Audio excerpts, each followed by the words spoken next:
Brahmin Keshav. A furious King Vikramaditya followed Betal to the peepal tree.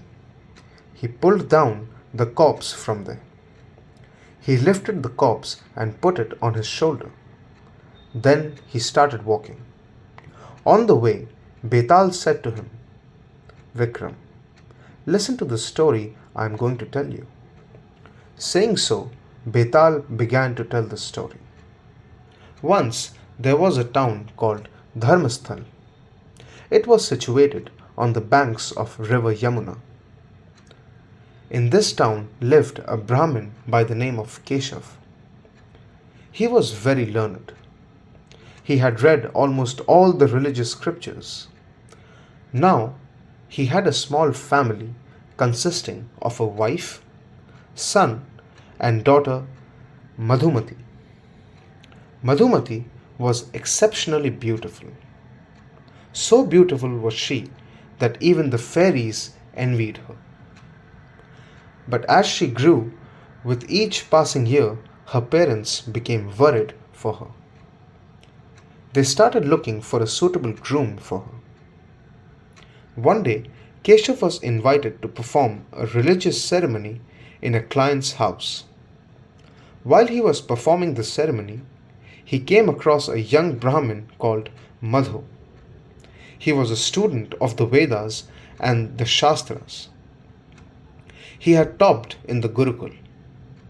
Keshav developed an instant liking for Madhu. He told Madhu about his daughter and expressed his desire to get Madhumati married to him. He even paid a visit to Madhu's house and met his parents. Madhu's parents were very happy to get such a nice alliance. His father said, "It will be an honor to have Madhumati as our daughter-in-law. In fact, we ourselves were looking for such an educated and respected family." A happy Keshav went home with a packet of sweets. He said to his wife, "Our worries are over. I have found a match for our daughter. His name is Madhu. He belongs to an educated and well-to-do family." Keshav's wife was very surprised. She said, "You should have talked to me before consenting for the alliance. As it is, I too have found a match for Madhumati. The groom-to-be is a handsome young man named Vaman. His parents have also consented." Keshav could not say anything after hearing this. But there was more to come. As Keshav was digesting the fact, his son entered the house. He looked very excited. He said happily, "Father and mother, I have some good news for you. It will be a relief for you to hear that I have found a match for Madhumati. The boy's name is Madhusudan. He is a highly accomplished man." The parents started at each other in shock. They could not understand what was happening. Suddenly, there were three alliances for their daughter, Madhu, Vaman, and Madhusudan.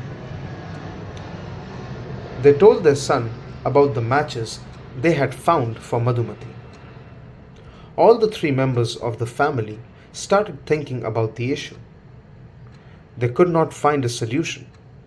Ultimately, they decided to leave the decision to Madhumati. She would select her own husband from the three suitors. On the appointed day, all the three would-be grooms arrived at Keshav's house. It was a tough choice for Madhumati to make, as all the three were good. In the midst of all this, unobserved by anyone, a black cobra crept into the room. It slowly crawled towards Madhumati and bit her. None could save her. She died instantly. The three suitors mourned for their loss, as did everyone else. Later, Madhumati's last rites were performed. Madhu gathered her charred bones in an ether pot. He went to another town and started living there. Vaman gathered Madhumati's ashes. He built a hut on the spot and started living there. Madhusudan became a devotee and wandered from one village to the other in search of peace. One night, while roaming from one village to the other, he came across a house. He asked the owner if he could stay there for a few days. The owner said yes immediately. Madhusudan was sleeping soundly when he was woken up by some noise. The owner and his wife were quarreling over some trifle. But the matter escalated. The owner, in a fit of rage, lifted his son and flung him into the fire. His son was burnt alive. Madhusudan was greatly distressed by witnessing all this. He was also very angry. He said to the owner, "You have done a very bad deed. You have killed a child in anger. It was my mistake that I stayed with you.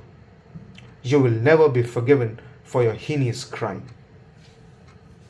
The owner felt guilty and regretted his act. He brought a book. He recited some mantras and sprinkled water on the ashes and bones of his son. Soon his son was restored to life. Madhusudan could not believe his eyes. He thought, "If I can obtain this book, I can restore Madhumati's life."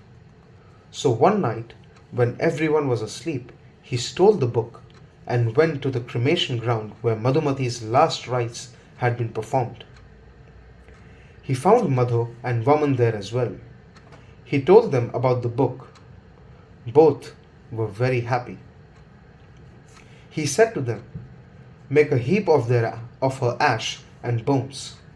Then I will restore her to life." They arranged the ashes and bones of Madhumati. Then Madhusudan recited the mantras from the book. Soon Madhumati was alive. All the three were overjoyed to see her. But again, each was blinded by his love for her. Each wanted to marry her. They started fighting amongst themselves for her. At this point, Betal asked the king, "Vikram, tell me whom Madhumati should marry. If, despite knowing, you don't answer my question, I will smash your head into pieces." Vikramaditya gave a thought over Betal's question and replied, "Madhumati married Vaman." Betal asked, "Why?" Vikram explained, "Each relationship holds a meaning. Madhusudan gave a new life to Madhumati, so he was like her father. Madhu kept her charred bones, so he was like a son to her. It was Vaman who had built a hut and preserved her ashes, so he was fit to act as her husband. Thus Madhumati had every right to marry Vaman." Betal said, "You are really an able king. But I had warned you not to open your mouth, which you did. So here I go back to my abode in the peepal tree." King Vikramaditya ran after Betal, who had already flown away. The end.